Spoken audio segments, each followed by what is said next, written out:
Hey eSparkers!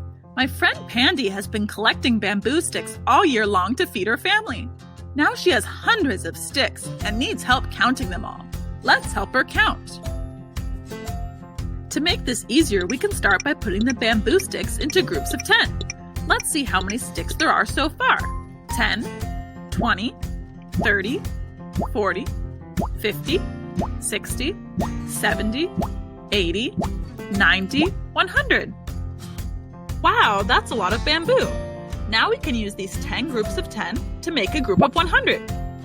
Pandy still has more bamboo. Let's put it into groups of 100 to make it easier to count. 100, 200, 300, 400, 500, 600. Pandy has 600 bamboo sticks. We counted them all. See how using groups of 10s and hundreds made it easier to count large numbers?